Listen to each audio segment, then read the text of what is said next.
Assalamualaikum dan salam keluarga Malaysia. Berita Pagi Sarawak, edisi Isnin 5 September bersama saya Lydia Isrina Abdul Ilyas. Kenyataan oleh Ketua Dewan Ulama PAS Pusat DUPP, Datuk Ahmad Yahya, yang mencadangkan agar kerajaan mengetatkan syarat kelayakan calon bertanding pada pilihan raya disifatkan sebagai pandangan pribadi. Menteri di Jabatan Perdana Menteri, Parlimen dan Undang-Undang, Datuk Seri Dr. Wan Junaidi Tuanku Jaafar berkata, ini kerana Suruhanjaya Pilihan Raya SPR sudah mempunyai kuasa dan undang-undang berkaitan perkara itu. Justru itu, SPR mempunyai kuasa untuk menolak permohonan calon yang bertanding pada pilihan raya berdasarkan kriteria yang telah ditetapkan di peraturan-peraturan pilihan raya. Kelayakan menjadi seorang wakil rakyat lain di bawah perlembagaan. Kelayakan menjadi calon itu lain sikit keperluan dia. Jadi ini saya serah kepada budi bicara pihak SPR, bukan pada saya. Beliau memberitahu di pihak individu terbabit pula, mereka boleh membawa perkara berkenaan ke mahkamah sekiranya tidak berpuas hati. Datuk Seri Wan Junaidi ditemui pemberita selepas menyempurnakan majlis penyerahan wang deposit pembelian tanah Masjid Darul Ihsan di Kampung Sejingkat, Kuching. Jumaat lepas, Ketua DUPP Datuk Ahmad Yahya ketika berucap pada Muktamar Tahunan PAS ke-68 di Kedah mencadangkan agar kerajaan mengetatkan syarat kelayakan calon bertanding pada pilihan raya. Ia termasuk melarang individu yang sedang dalam perbicaraan mahkamah berkaitan kes salah laku, penyelewengan dan rasuah daripada menjadi calon. Irau Aco Lun Bawang ditetapkan diadakan pada 1 Jun setiap tahun bermula tahun hadapan. Timbalan Menteri Pengangkutan Merangkap Penaung Persatuan Lun Bawang Sarawak PLBS, Datuk Henry Sum Agong berharap penganjuran bagi edisi berikutnya perlu dipertingkat khususnya dalam persembahan dalam usaha menarik lebih ramai pelancong berkunjung ke lawas. Bagi memartabatkan Irau Aco Lun Bawang sebagai satu acara berprestij, Datuk Henry Sum Agong menyuarakan agar menganjurkan pertandingan lagu-lagu asli Lun Bawang berikutan kekurangan lagu-lagu etnik kaum itu dan tidak terhad kepada lagu sedia ada. Tambahnya, hadiah lumayan perlu ditawarkan untuk menarik lebih ramai penyertaan. Ahli Parlimen Lawas itu turut berkata, pakaian tradisi juga perlu diberi perhatian dalam mengekalkan ciri-ciri etnik pribumi yang terkenal dengan adat serta budayanya. Beliau menyatakan demikian dalam ucapannya pada Malam Kebudayaan Ruran Ulung dan Padan Liu Burung di dataran Bandar Lawas. Irau Aco Lun Bawang anjuran PLBS yang memasuki edisi ke-35 menyampaikan kejayaan luar biasa. Perkara itu disuarakan sendiri oleh pengerusi Irau Aco Lun Bawang, Jud Benjamin Lisa. Kejayaan ini saya ingin tujukan kepada ahli jawatan kuasa pelaksana untuk Irau Aco Lun Bawang tahun ini yang bertungkus lumus sedaya upaya memastikan penganjuran yang berjaya. Sementara itu, Presiden PLBS Dolfina Alabalang berkata usaha berterusan akan dilakukan bagi memastikan perancangan masa depan lebih teratur. Pertama iaitu dari segi perancangan untuk pembangunan kebudayaan dan kesenian Lun Bawang.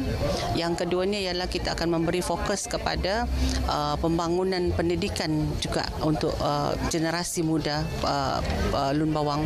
Dan selain itu kita akan berusaha untuk membuat perancangan yang lebih baik lagi pada tahun akan datang untuk menyusun beberapa program dan aktiviti untuk Persatuan Lun Bawang Sarawak. Kelly Rawin Charlin dan Johnson Elson dinobatkan Ruran Ulung dan Padan Liun Burung bersempena Irau Aco Lun Bawang kali ini. Ia merupakan pencarian ratu dan jejaka gagah dalam kalangan komuniti itu. Program Team Building 2022 Kementerian Utiliti dan Telekomunikasi Sarawak merupakan usaha untuk meningkatkan produktiviti perkhidmatan pejabat awam terhadap masyarakat yang lebih baik dan berkualiti. Timbalan Menteri Utiliti dan Telekomunikasi, Datuk Julahi Narawi berkata, ia seiring dengan pembangunan negeri. Datuk Julaihi memberitahu ia merupakan langkah yang penting untuk penjawat awam meningkatkan produktiviti dan memperbaiki kekurangan untuk menyokong dan memacu pembangunan.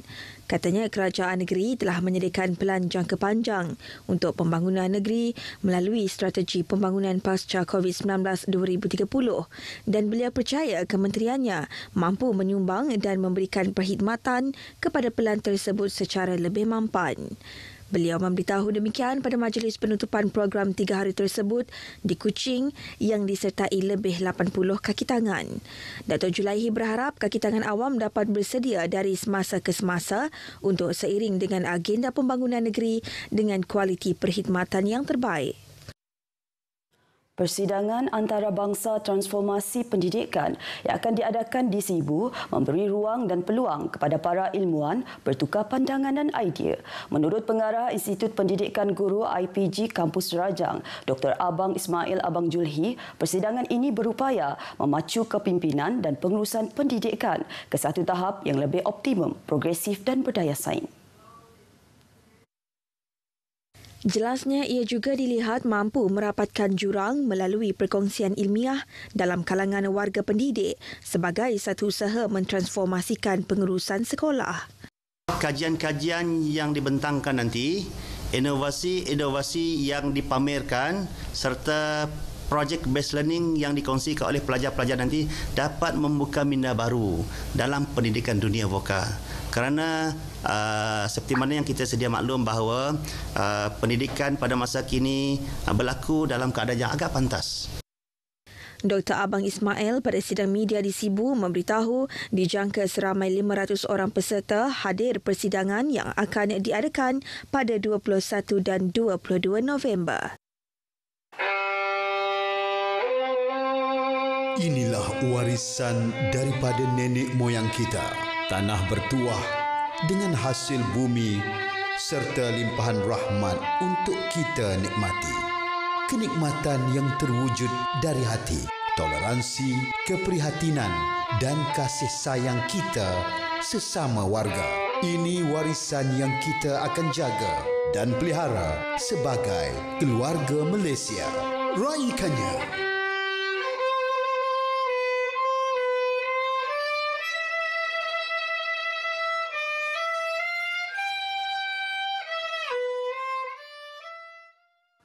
Bersua kembali, satu bengkel khas diadakan untuk menambah baik penganjuran Liga Bola Sepak Sun Tengah Sarawak yang berakhir Sabtu lepas. Menurut Penaung Jawatan Kuasa Penganjur Liga itu, Dr. Anwar Rapai, antara penambahbaikan yang dicadangkan termasuk tarikh Liga diawalkan untuk tahun hadapan berbanding bulan Jun tahun ini. Dr. Anwar juga menambah pihaknya juga menerima cadangan untuk mengubah cara perlawanan di tempat sendiri dan tempat lawan yang bermula di peringkat kumpulan pada kali ini kepada hanya bermula pada peringkat suku akhir. Jelasnya bermain di dua lokasi untuk setiap pasukan pada peringkat kumpulan dilihat memakan kos yang agak tinggi untuk setiap pasukan. Timbalan Menteri Pendidikan dan Inovasi itu juga berkata penambahbaikan mutu pengadilan juga perlu diberikan perhatian serius. Kemungkinan kita perlu mengadakan kursus untuk pihak pengadil sebelum perlawanan seterusnya diadakan. Ini penting sebab mutu pengadilan amat penting untuk meningkatkan mutu pertandingan juga. Beliau ditemui media ketika menyaksikan perlawanan akhir antara Macan FC dan 7D FC di Pusat Sukan Komuniti Azman Hashim di Sibu Jaya. Pasukan Macan FC menundukkan pasukan 7D FC dengan jaringan 4-2 dalam perlawanan itu. Persatuan Sukan Touch Malaysia MTA berhasrat kategori sukan itu dimasukkan pada Tamasya Sukan Malaysia Sukma 2024 kelak. Presiden Sukan Touch Malaysia Ahmad Sufiani Johari berkata, ini kerana Malaysia sememangnya mempunyai bakat baharu dalam sukan ini, terutamanya di peringkat remaja. Jelas Ahmad ini terbukti apabila Malaysia layak ke Piala Dunia Sukan Touch kategori remaja pada tahun 2023 di Manchester, England. Malaysia adalah negara yang telah layak ke Piala Dunia.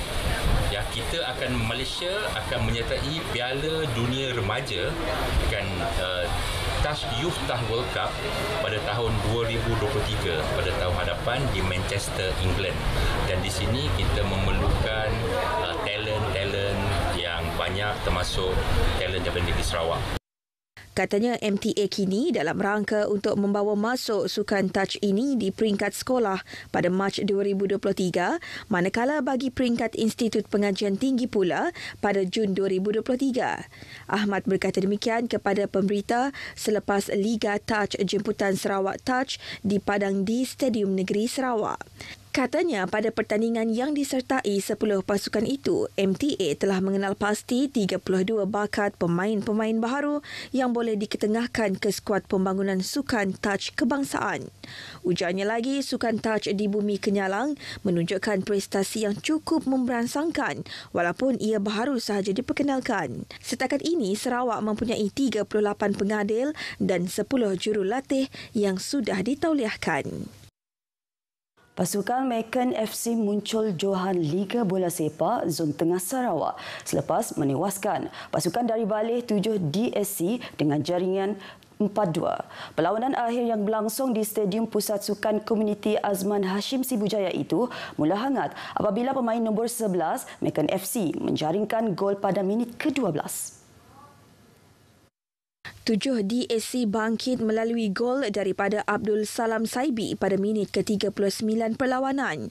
Namun kegembiraan pasukan itu menyamakan kedudukan tidak bertahan lama apabila Macan FC menambah 2 lagi gol pada minit ke-40 dan pada masa tambahan sebelum wisil penamat separuh masa pertama ditiup.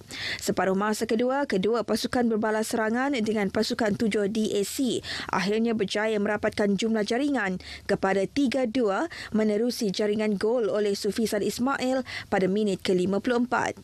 Perlawanan akhir itu berkesudahan dengan jaringan 4-2 selepas Macan FC diberikan tendangan penalti pada minit ke-81 perlawanan yang berjaya disempurnakan oleh Muhammad Rozaimi Abdul Rahman.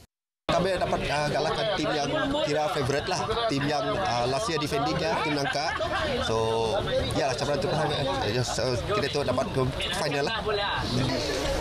Perasaan memang gembira lah, tapi memang untuk first time ngembak tim Macan untuk champion memang rasanya memang betul-betul happy lah sebab tim tu pun baru ditubuhkan oleh WB Alan dengan Bos Didi untuk first time champion memang rasa sangat gembira lah.